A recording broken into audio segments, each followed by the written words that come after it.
President Obama's economic policies command the support of virtually every truly distinguished economist in the nation, except that they don't. Economist John Taylor of Stanford University and the Hoover Institution on Uncommon Knowledge from Washington, D.C. now.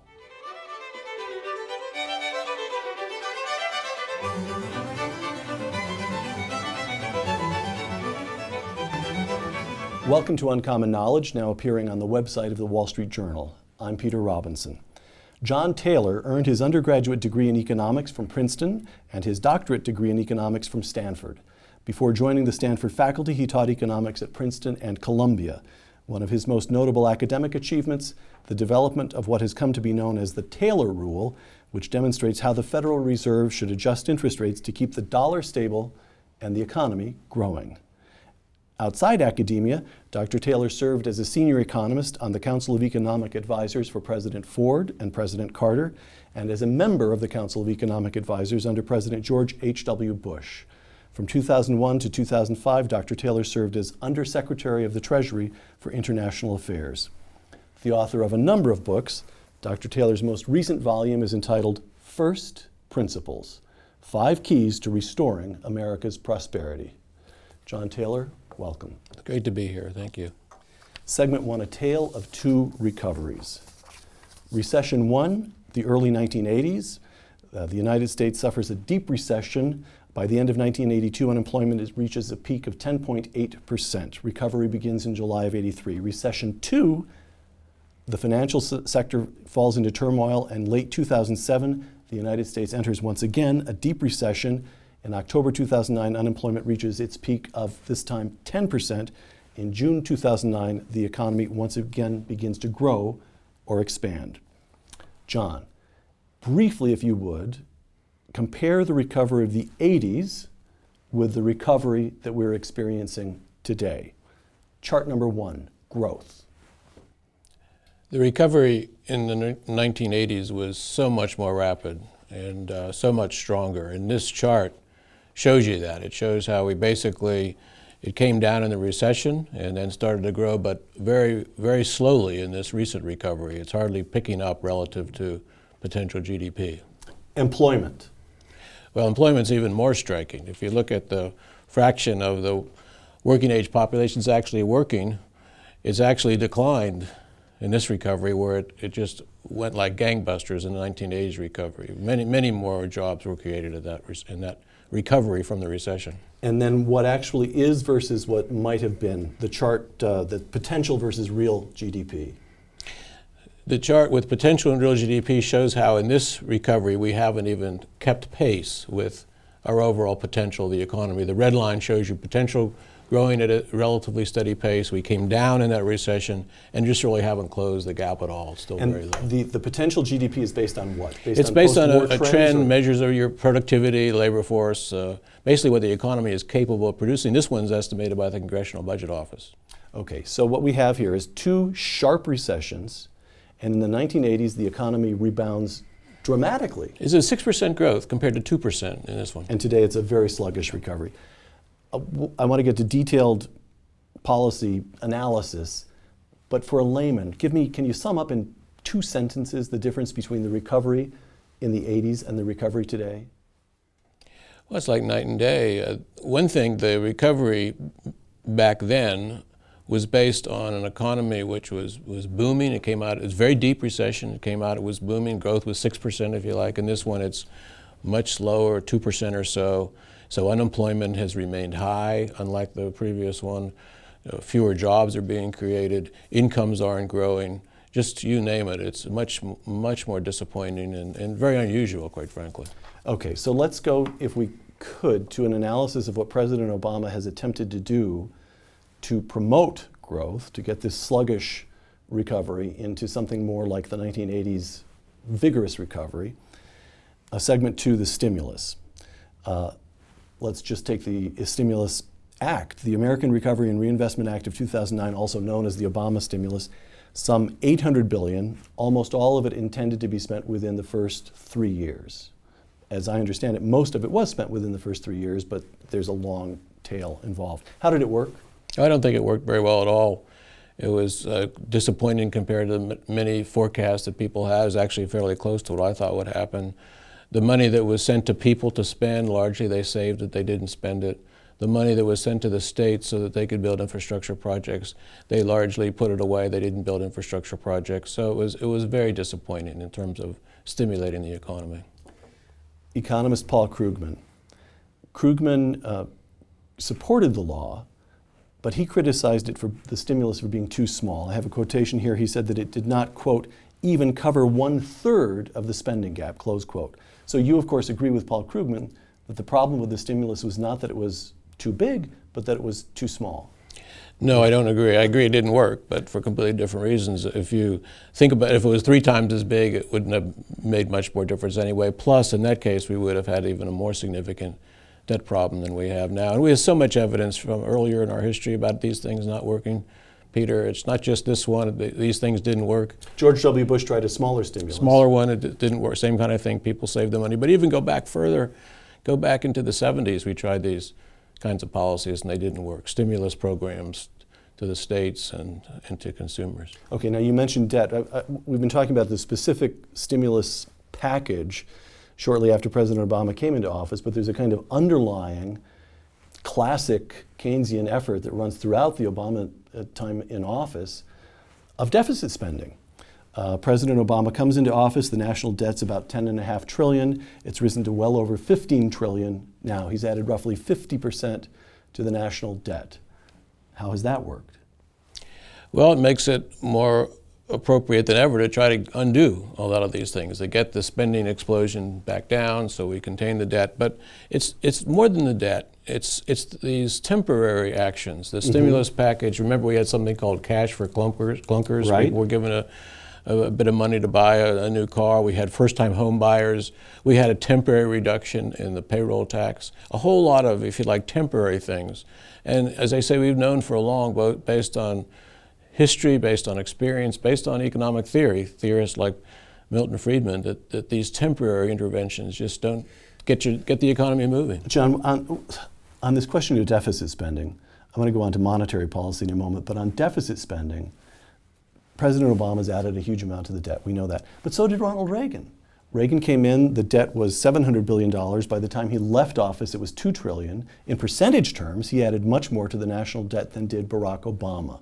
So what's the correct way of understanding the Reagan debt deficit spending? Well, I think that's why I emphasize this temporary thing to these policies. They just don't get the economy moving. In the case, Reagan didn't have short-term stimulus packages. He had a long-term tax reform, reduction in tax rates. You didn't have this kind of stop-go policy in general. You had a more steady policy. And in addition, in a recession, tax revenues fall and spending goes up generally on the welfare programs, unemployment insurance. So you always have a deficit increase in a recession. You want it to be temporary, and when the economy gets moving again. So there's an automatic kind of self-correcting Yes, mechanism. automatic stabilizers, economists call it sometimes. And so you wouldn't want to raise taxes in a recession, right? That would be a terrible policy. And so what you try to do is let the deficit swing, but get it back down again so that when you're growing and the economy is back to full employment, you have got the deficit back to zero. Monetary policy. Let me just go through this fast. Since 2007, the Federal Reserve under Chairman Bernanke has engaged in unprecedented efforts. They've kept the short-term rates close to zero since December 2008, engaged in 3 rounds of so-called quantitative easing, during which the Fed has acquired more than $2 trillion in government debt and mortgage-backed securities. Late last year, the Fed announced that it would hold interest rates at close to zero as long as unemployment remained above 6.5%, which it does to this day substantially. What's good about this? What's bad about this? Do you want to write it all off? Has the Fed's policy been misguided since the financial crisis? I think in the panic, their actions were good. Before the panic, leading into it, their policy was too easy, if you like. It caused a search for yield, it caused the boom. Under Chairman Greenspan? Yes, and also Bernanke for a while. But the actions during the panic in the fall of 2008, I think, made a lot of sense. But since then, starting in 2009, all the things you just mentioned, I think, have been counterproductive, quite frankly. It's not so much the interest rate at zero, it's these quantitative easing things you mentioned, which are massive purchases of Treasury securities and mortgage-backed securities. Walk me through, treat me like an idiot child, John. during the financial crisis, it was correct to flood the markets with liquidity to do what? To keep the market, to keep the financial system itself intact and operating. Well, central banks have a role, lender of last resort, that when there's a panic, they provide liquidity. And they did that actually when the physical damage occurred back in 9/11, 2001. They put funds in. They did it in the fall of 2008. So that's good. It's reasonable. But then you remove it. Right. Basically, it's like sometimes we call it liquidity, short term. When the panic is over, you remove that liquidity, and a lot of those so-called facilities, those short-term lending facilities they put in at that point, did draw down. But what the Fed did is they then went in and purchased many other securities. So at the time. the aim of the Fed changed. At first, it's attempting to keep the financial system up and operating. But ever since, it's been trying to effect, in a sense, it's been trying to promote economic growth. Absolutely, that's what they're trying to keep interest rates low, right, to stimulate borrowing, to stimulate demand, to get the economy moving. Since the recovery has been slow, and it's actually much slower than they forecast, they've been doing more and more. So as the economy slowed, they intervene more. The intervention hasn't seemed to pick up the economy, so it's really accumulated, and so now they're on a track to have even more intervention. John Taylor in the Wall Street Journal, quote, "At the very least, the Fed's policy creates a great deal of uncertainty. People recognize that the Fed will eventually have to sell the assets it has been purchasing to prevent inflation," close quote. Okay, so there's uncertainty because everybody knows this can't continue with that much money sloshing around. Inflation is bound to kick in. But we've had 5 years now of inflation at only about 2%. Where is the inflation? I don't think it's but. We've always emphasized that it's a two-sided risk with this. Mm-hmm. People, if the money is not pulled out fast enough to be inflation, if it's pulled out too fast, it'll slow down the economy because there's all this uncertainty. So it's two-sided. And so I think that risk, that uncertainty is what's held the economy back. When you have a very high unemployment rate, slow economic growth, you don't have these pressures on inflation. So it's not surprising. Inflation will pick up if they don't make the correction. But they may make the correction too rapidly, in which case we'll have like a double dip, if you like. So it's a two-sided risk. I can't emphasize that enough. All right, and while we're on monetary policy, just one more question from this layman. As I said, treat me as an idiot child. But the argument runs as follows. We spend about 25%, the federal government spends about 25% of GDP and takes in about 21%.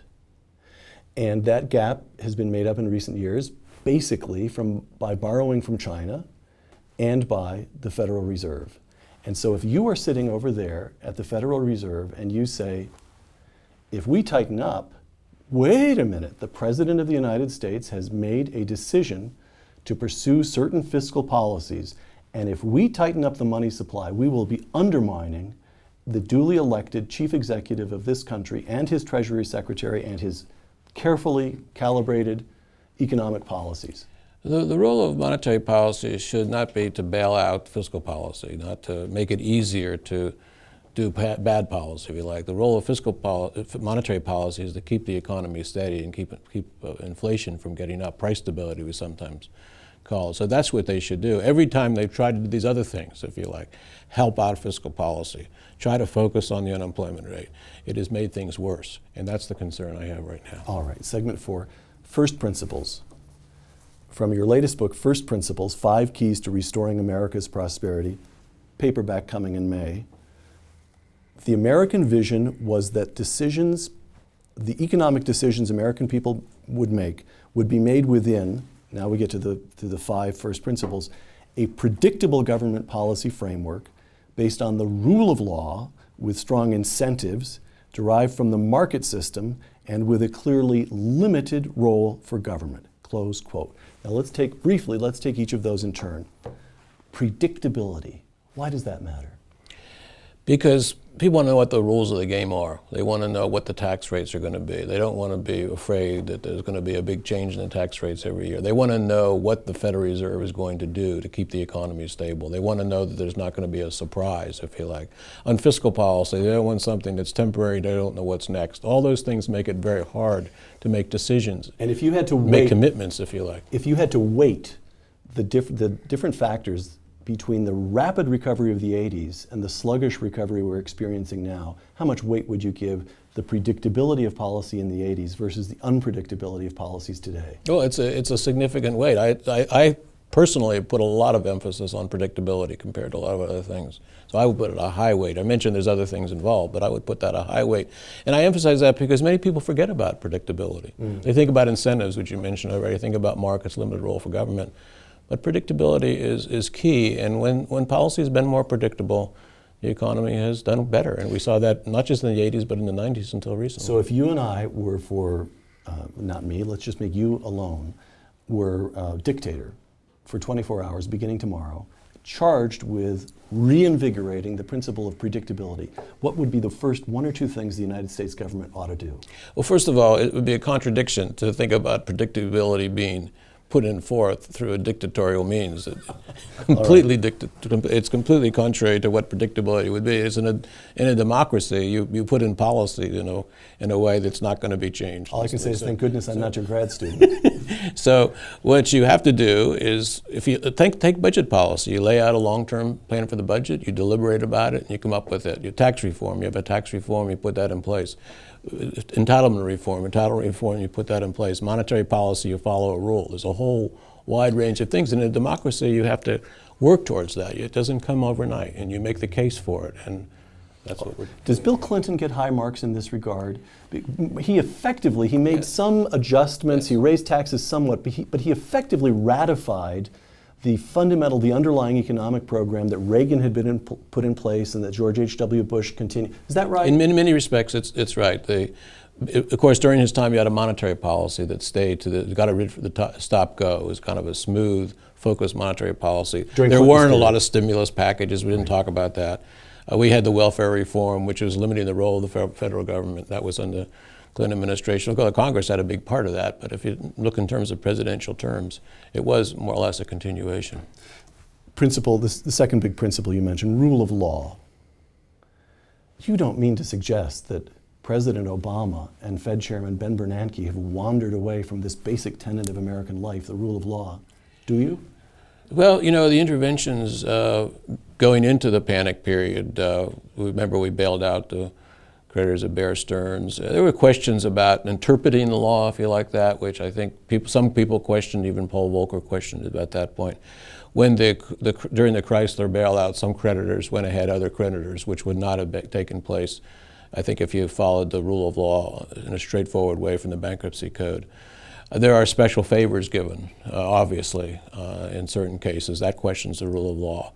So I would say what economists have learned over the years, that the rule of law is very important in terms of a market economy working well. And if you get away from that, you're going to really run into problems, and that's the concern. John, that's why I put it forth as a principle. I asked a provocative question and tried to get you to launch an attack on President Obama or Ben Bernanke, but let me ask this question. Yeah. The way this town of Washington works, if you're a corporation with any money at stake, you hire a lobbyist and you try to get a loophole enacted. Is that kind of activity, legal though it is in a strict sense, is that kind of activity inimical to what you understand as the rule of law, equal treatment for I think similarly those are placed cases players? where it becomes questionable. I would give an example where you have a regulated industry, and there's people responsible for regulating, say, the risks in the banks. And for some reason, they don't enforce those rules.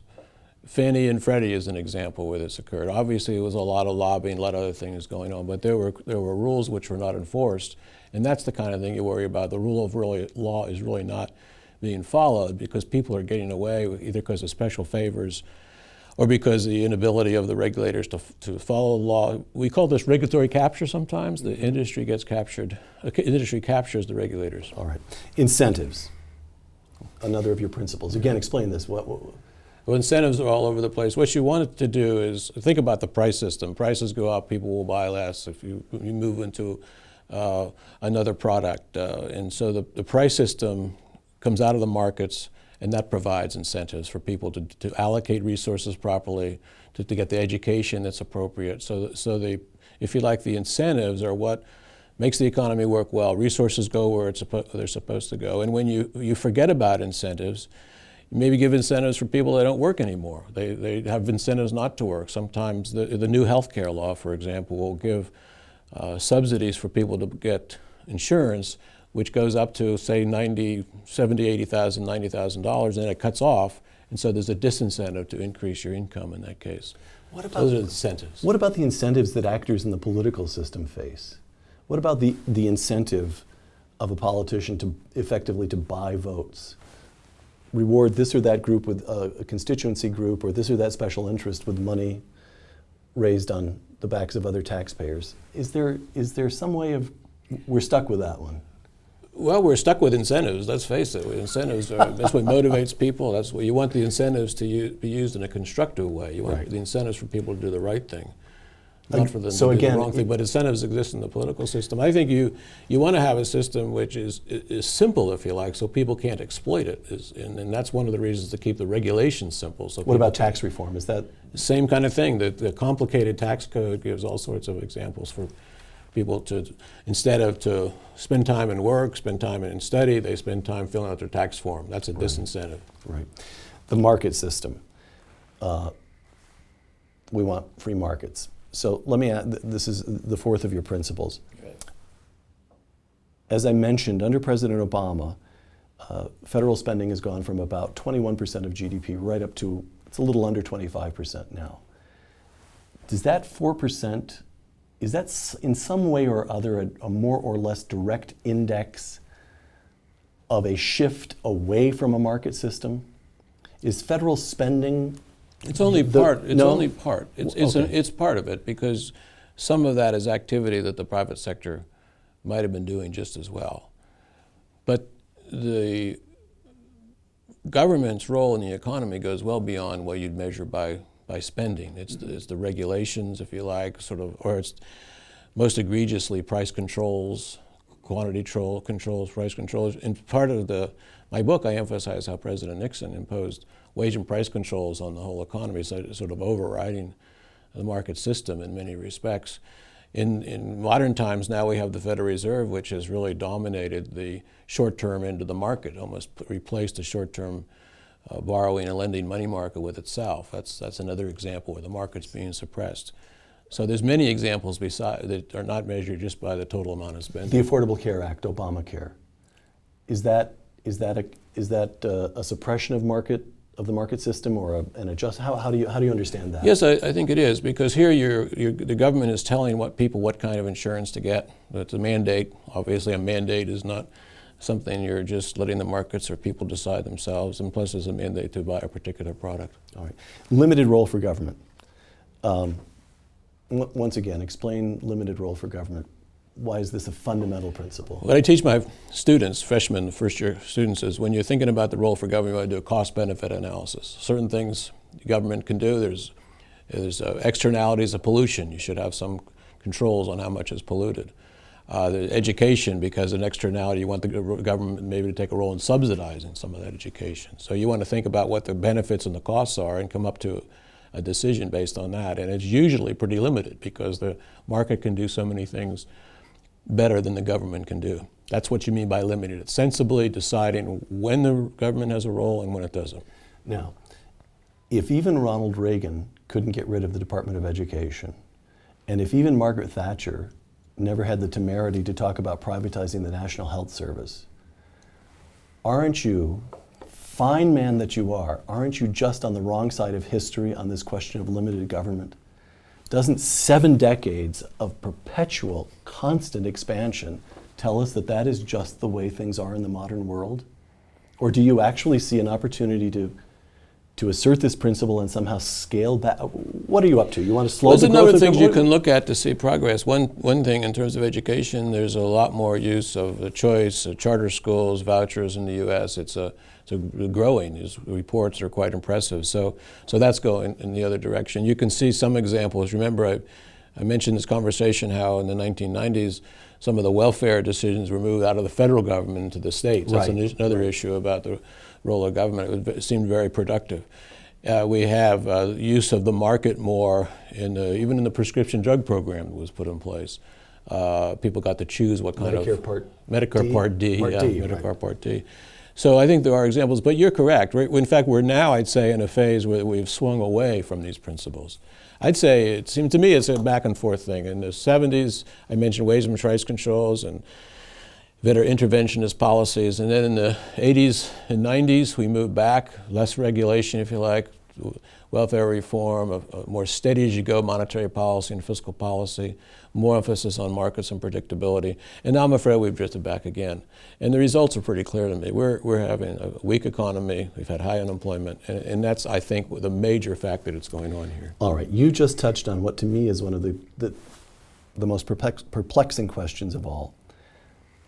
During the Reagan years, you set in place a regime of relatively low tax rates. The '86 tax reform simplifies the tax system, relatively limited regulation. He supports Volcker's stable monetary growth.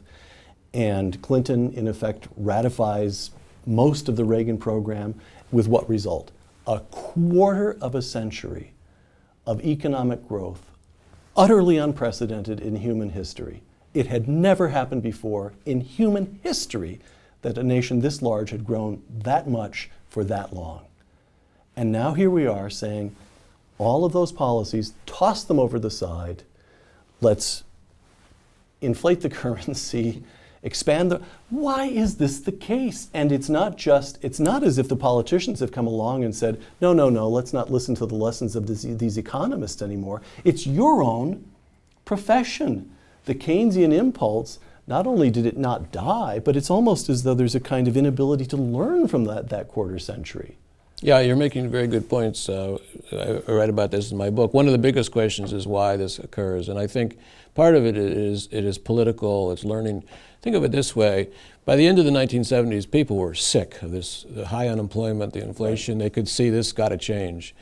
But then maybe after a couple of plus decades, people got complacent. They forgot why things were going so well. So they started to move and do these different things, and now things are going bad. So I believe we'll have a switch back again. And maybe this time it will not be. So each generation has to learn how bad things can get? It looks like, I don't know if it's generation, Peter, but it takes some time. From the late 60s to the end of the 70s is about 15 years before we learned. And there were people out there like Milton Friedman writing about it constantly. And eventually it changed. And things were much better for a while. Not perfect. I don't think we went far enough. Basically, it was disappointing by the time things switched. We could have done a lot more. All right.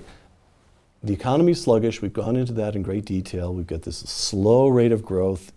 Although technically a recovery begins in 2009, and here we are years afterwards, unemployment is still 8% or higher. However, Silicon Valley continues to work its magic. Google is about to announce this wild new computer system that you wear in your eyeglasses. Many sectors in agriculture are booming, particularly with exports to China and India. We've got hydraulic fracturing transforming energy in this country. The price of energy, we're producing so much natural gas that the industry is studying where they're going to be exporting energy from the United States to abroad. So I put it to you that there is a possibility that the economy is so resilient that we will be able to afford lousy policies ad infinitum, and the economy will still tick right along and grow pretty well. And what's wrong with 2% growth anyway? Well, I certainly hope you're right that we get fast growth because of all these things. But if it's 2%, that would be a tremendous disappointment. So let me put it if all those things you mentioned led us to have 4% growth for a while to pick up our trend, to get the unemployment rate down, that would be wonderful. And this is a great country. There are people here all the time doing great inventions. And by the way, some of the factors you mentioned in your sentence was exports. Basically emerging markets are doing well. They've actually come to follow some of the principles while we've moved away from them. So you have these factors that are very promising, I think. But quite frankly, I think if we don't change the policy, we will have this 2% growth, and it is very disappointing. It's hardly enough to have incomes rise over time. The notion of progress and the notion of people being able to move from the lower income distributions to the higher parts goes away. So 4% growth means America as we understand it. It means that it's reasonable to suppose that we can assimilate large numbers of immigrants. It's reasonable to suppose that for my generation, for my children's generation, that subsequent generations will be able to do better than their parents. It's reasonable to suppose that we'll continue to have quite a great deal of income mobility, people able to climb up from wherever they started. That's what 4% means.